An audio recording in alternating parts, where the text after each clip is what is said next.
오늘 우리가 읽은 시편 3편과 4편 그리고 내일 읽을 5편까지는 모두 비탄시입니다. 그런데 이 세 편의 시는 모두 다 배경이 같습니다. 이 시들의 저자는 다윗인데 다윗의 통치에 있어서 가장 큰 위기였던 것이 주전 979년에 있었던 압살롬의 반역이었습니다. 이 세 편의 시는 그때를 배경으로 하고 있는데 각각 내용은 다릅니다. 우선 3편은 압살롬의 반역으로 인해 쫓기는 상황에서 하나님께 조속한 구원을 호소하고 있는 시이고요. 4편은 압살롬의 반역으로 말미암아 당하고 있는 역경 가운데 끝까지 도와주시는 하나님의 구원으로 인해 극복하게 될 것임을 확신하는 시입니다. 반면에 5편은 악인에 대한 심판과 의인에 대한 보호를 간구하면서 고난 가운데에서의 구원을 확신하고 있는 시입니다. 즉 세 편의 시는 똑같은 배경 가운데 내용을 다르게 하고 있습니다. 그런데 이 시들을 통해서 다윗은 극한의 상황 속에서 하나님께서 이미 자기에게 승리를 주셨다는 믿음을 가지고 기도했습니다. 압살롬은 다윗의 셋째 아들이에요. 셋째 아들이 아버지를 죽이겠다고 들고 일어선 겁니다. 그 원인은 암논 장자, 즉 다윗의 장자 암논이 압살롬의 누이를 겁탈했기 때문에 그렇죠. 그래서 분노하고 있다가 결국 압살롬은 아버지를 반역해서 죽이려고 하는 그런 상황까지 치달았습니다. 그러니까 만일 압살롬이 아들이 아니라 다른 사람이었다면 이 반란은 쉽게 잠재워졌을 겁니다. 그리고 다윗이 잔혹하게 다스렸을 거예요. 그런데 아들이었기 때문에 다윗은 사실 이때는 거의 인생의 말년이잖아요. 살 만큼 살았고, 그렇기 때문에 다윗의 말대로 내가 죽고 네가 살았어야 되는데 라는 압살롬이 죽었을 때 다윗의 한탄에서처럼 이도 저도 어찌할 수 없어서 그냥 다윗은 쫓겨가는 거예요. 하지만 그 절망적인 상황 속에서 모든 것이 해결될 것이라는 선취적인 믿음을 가지고 다윗은 하나님께 부르짖습니다. 그럴 때 이 비탄시는 이후에 승리의 찬가로 변합니다.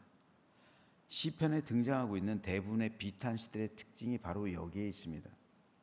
어제 말씀드렸듯이 성경에는 시편에는 모두 36편의 비탄시가 있습니다.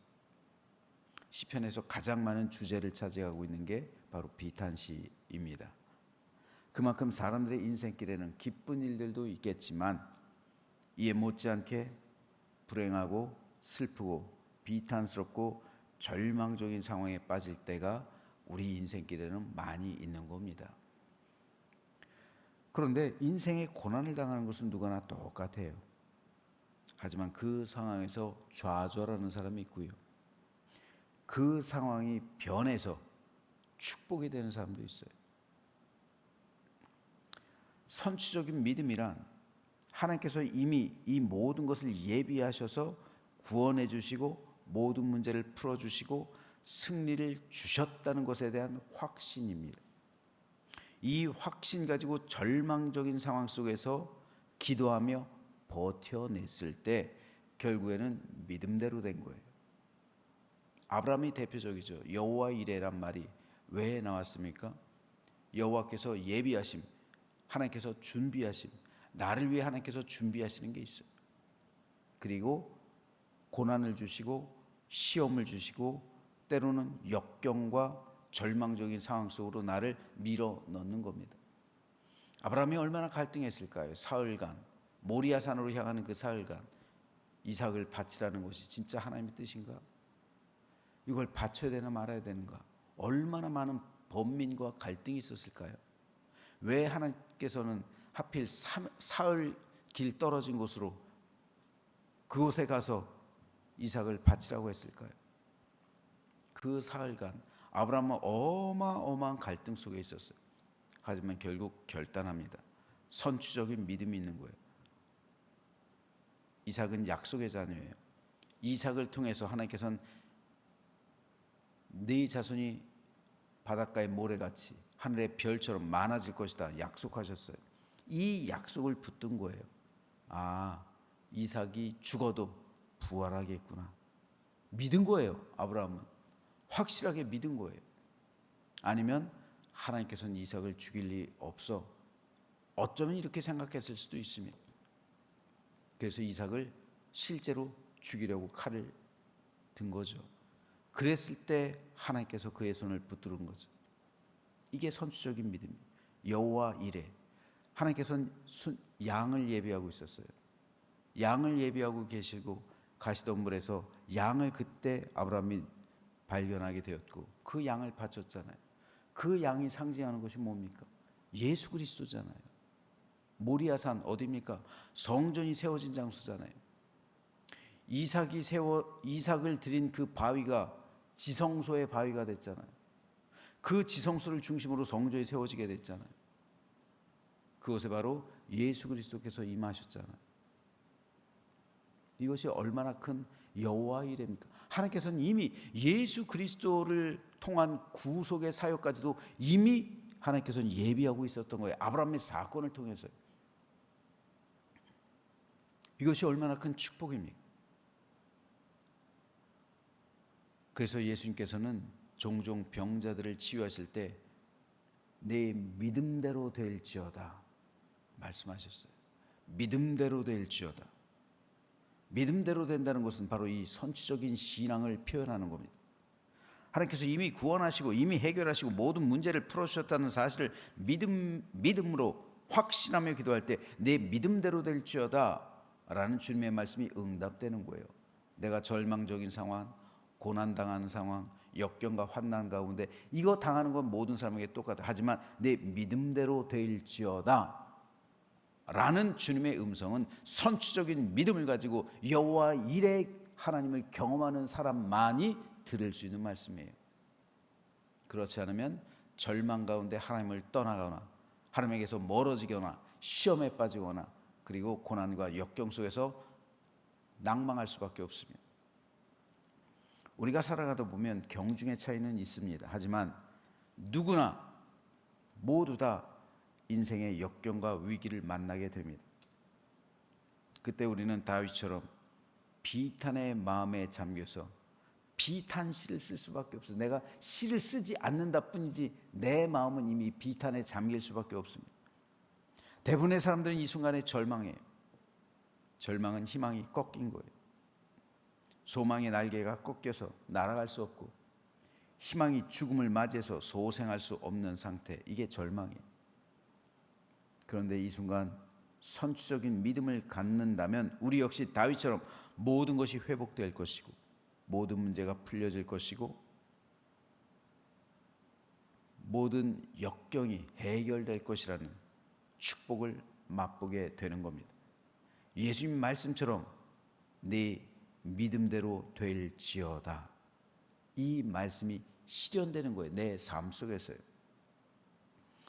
그러므로 지금 여러분 가운데 혹 해결하기 어렵거나 인생의 위기의 순간이나 신앙적인 절망적인 상황에 처해 있는 성도가 있습니까? 그래서 다윗처럼 비탄시를 쓸 수밖에 없는 마음으로 이 아침 맞이하시는 분이 있습니까? 지난 밤 동안 뒤척이며 잠 못 이룬 성도가 있습니까? 그렇다면 여호와 이레 하나님께서 이미 여러분을 위해 모든 문제 해결책을 준비해 주시고 여러분을 가장 선하고 좋은 길로 인도해 주셔서 다윗처럼 구원받게 해 주실 줄로 믿으시기를 주님의 이름으로 축복합니다. 그러므로 시편 3편, 4편, 5편은 오늘 살아가고 있는 성도들에게 소중합니다. 비참한 상황 속에서 시편 3편과 4편과 5편을 읽으면 위로를 받아요. 여러분 인생의 낙담, 절망 속에서 시편에 기록된 36편의 비탄시들을 한번 쭉 읽어보세요. 내가 힘들다, 내가 진짜 절망 가운데 있다, 내가 시험에 들었다, 내가 낭만 가운데 있다, 내가 시련을 경험하고 있다. 그러면요, 가장 먼저 시편을 찾아서요, 비탄시라고 기록된 게 36편이 있어요. 한번 비탄시를 쭉 읽어보세요. 나보다 먼저 비탄을 경험했던 사람들이 쓴 시예요. 그 시를 한번 읽어보십시오. 그럼 비탄시가 바뀌어서 찬송시로 변하는 기적을 경험할 겁니다. 이 은혜를 경험하게 되는 거예요. 왜요? 이미 이 시인들은 그것을 경험했기 때문에. 그리고 이 비탄시가 나중에 승리의 찬가가 되기 때문에요.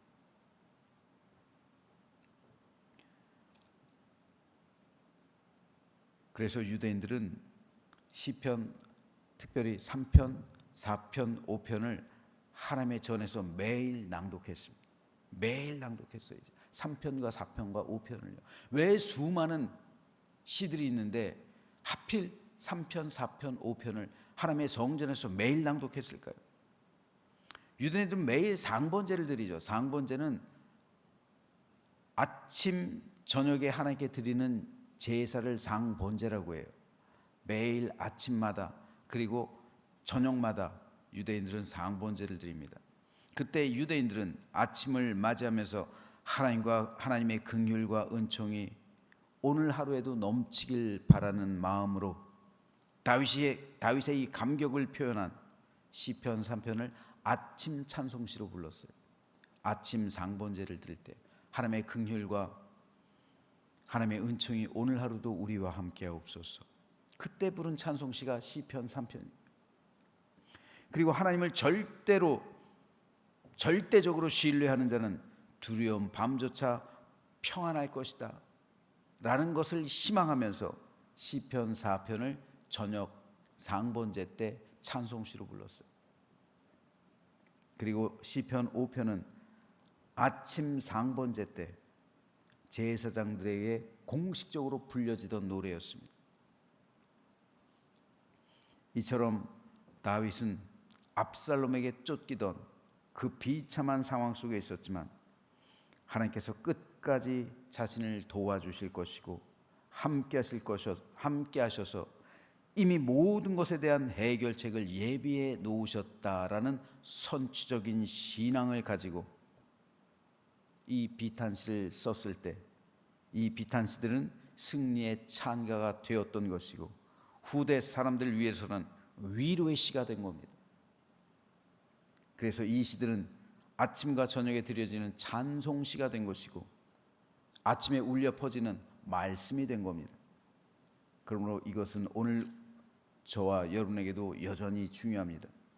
우리가 당하는 어려움과 고난 속에서 우리도 다윗처럼 선취적인 믿음을 가지고 하나님께 부르짖을 때 우리의 비탄시 역시 승리의 찬가가 될 것이고 내 자녀들에게는 위로의 시가 될 것이고 다른 사람에게는 간증거리가 될 것이고 살아있는 신앙의 생생한 체험으로 낭독되는 그 때가 이르게 될 줄로 믿으시기를 바랍니다. 특별히 다윗은 시편 3편에서 천만인이 나를 애워싸 진친다 해도 나는 두려워하지 아니하리다 고백합니다. 하나님이 나와 함께 하시면 세상에서 더 이상 두려울 게 없다는 거예요. 하나님께서 여러분과 함께 하시면 천군 천사가 여러분을 둘러싸고 지켜주고 보호해 주시는 겁니다. 뭐가 더 두렵겠어요? 그래서 존 웨슬리는 마지막으로 죽으면서 세상에서 가장 좋은 것은 하나님이 나와 함께 하십니다. 유언을 남깁니다. 이게 웨슬리의 묘비명이에요. 세상에서 가장 좋은 것은 하나님이 나와 함께 하십니다. 그렇다면 두려워할 것이 무엇입니까? 뭐가 무섭겠습니까? 천만인이 애워싼다 한들 그들이 두렵겠습니까? 태산 같은 문제가 발생한다 한들 하나님께서 그것 하나 해결하지 못하시겠습니까? 설령 내 목숨을 잃는다 한들 그게 뭐가 문제겠습니까? 하나님께서 나를 위해서 천국을 예비하시는데 뭐가 무섭겠어요? 그러므로 이 시간 선취적인 믿음 가지고 다윗처럼 여호와여 일어나소서 나의 하나님이여 나를 구원하소서. 주께서 나의 모든 원수의 삐암을 치시며 악인의 일을 꺾으셨나이다 라고 선포하시길 바랍니다. 하나님께서 나와 함께 하시는 거예요. 승리를 주시는 거예요. 그럴 때 하나님께서 반드시 저와 여러분을 구원해 주시고 건져 주시고 모든 문제를 해결해 주실 줄 믿습니다. 그래서 구원은 여호와께 있사오니 주의 복을 주의 백성에게 내리소서라는 믿음의 고백이 오늘 우리의 고백이 되어서 하나님께 감사와 찬양을 드리는 오늘 아침 되시기를 주님의 이름으로 축원합니다.